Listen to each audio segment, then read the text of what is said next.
Yo, before we even get the commentary started, let's look at this crazy hand together.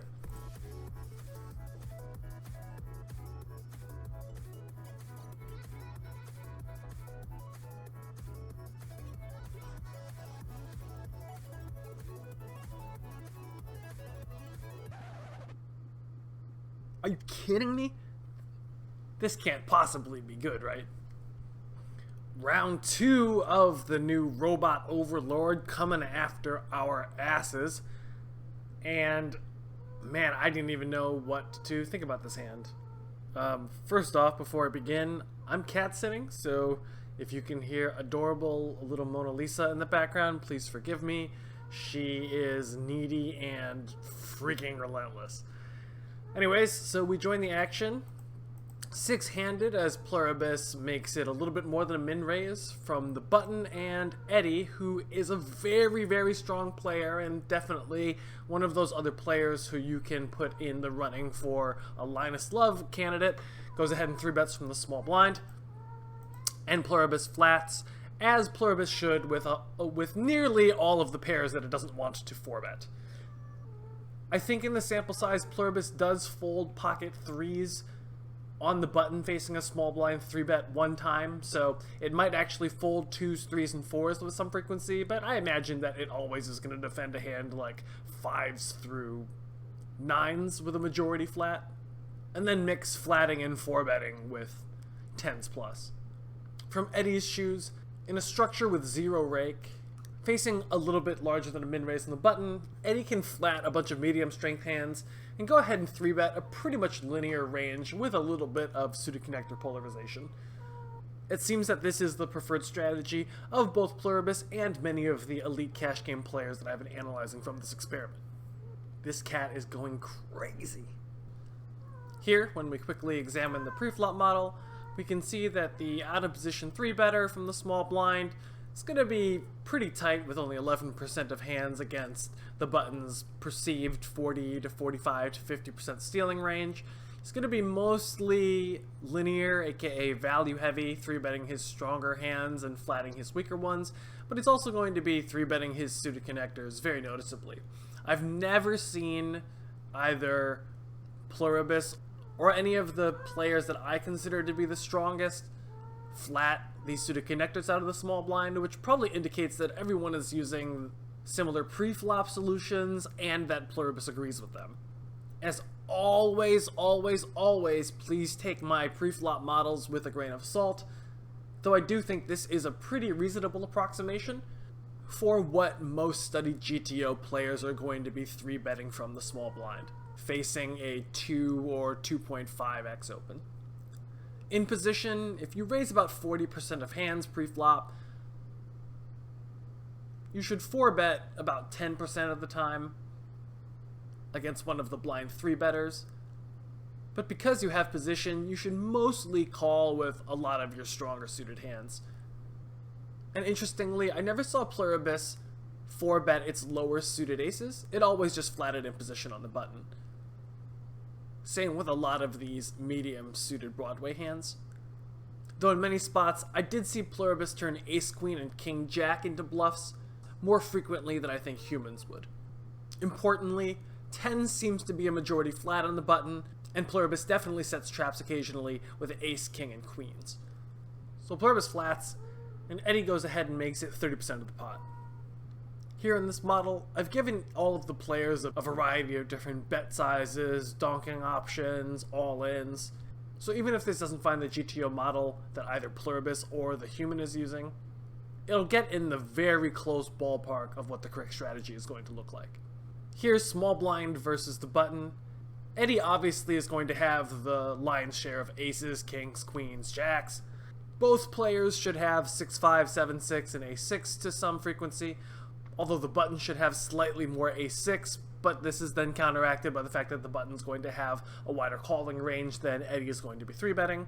And on this very dry board, Eddie's going to have a fairly substantial EV lead over the in-position opponent.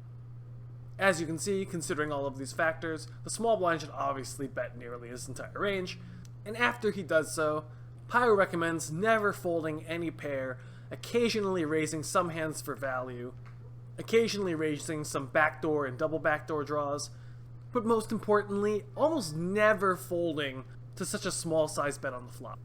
So Pluribus calls. And here on the king turn, Eddie goes ahead and bets about a third of the pot. So the king of diamonds turn definitely is going to be one of the turns that you're going to want to bet the most on. In 3-bet pots, king turns are even better than ace turns, not only because you have more kings in your pre-flop composition, but also your opponent's much more likely to float you on the flop with ace-high type hands than they are with king or queen-high type hands. Here, Piosolver seems pretty indifferent between betting a larger bet size or betting a smaller bet size, and so it's possible in your own analysis that here you could create a subtree configuration and then set Pio to use any one bet size between 11 and 2200. Here, we can quickly create a subtree configuration and then see what the EV is when we use 2 sizings.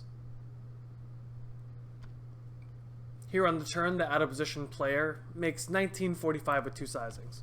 If we cut this down to 1 sizing, we can see that the out-of-position player loses 8 chips in a $3,600 pot, which is a virtually negligible loss. Here, if we look at a strategy that only uses 1/3 pot size bets, ace of clubs, jack of diamonds seems to be a very reasonable bet. If we look at the EV between betting and checking, it's only a $5 difference, again, in a $3,600 pot. Very, very small. So if Eddie bets a third of a pot, Pluribus should still go ahead and defend virtually all pairs, all of his kings. Pluribus should also defend his ace-high hands that have a strong diamond. And very strangely, Pluribus should also float here with some frequency of a7 of hearts and a7 of clubs, which I found very strange. Again, the difference between calling and folding is very negligible, so if you fold here in your own game, you're making an extremely tiny mistake. So Pluribus calls the small bet, and the river is the 9 of spades. Now, Eddie shoves all in. Here on the 9 of spades river, Pio essentially likes to bluff 2 categories of hands. It likes to block its ace-high hands that include a strong diamond to block your opponent from having both various kings and diamond flushes, and it also likes to fire off when it has 2 cards that block a top pair type hand, such as queen-jack, which prevent you from having king-queen and king-jack. Here, Eddie's combination of ace of clubs, jack of diamonds definitely is going to be in consideration for an all-in shove, and as long as he doesn't do it too often, this is totally going to be a reasonable play. So he shoves, and as you can see, pocket threes is only a call 3% of the time. Slightly more if you have the 3 of diamonds.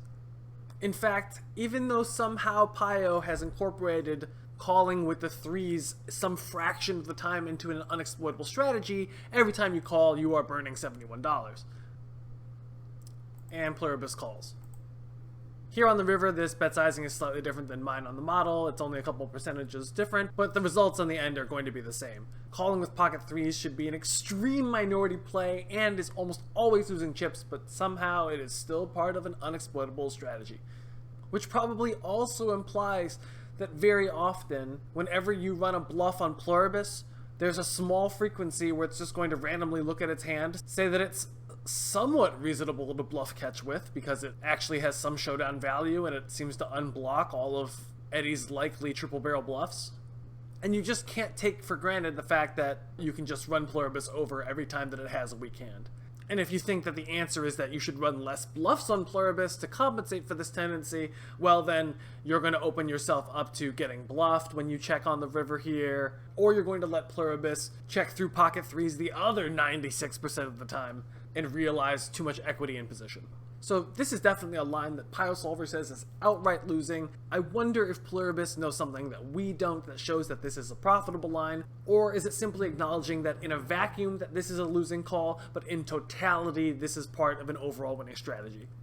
What do you think about this play? Is Pluribus just out of its mind? Is it just so much farther ahead than Piosolver?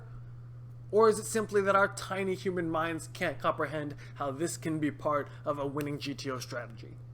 Thanks for watching.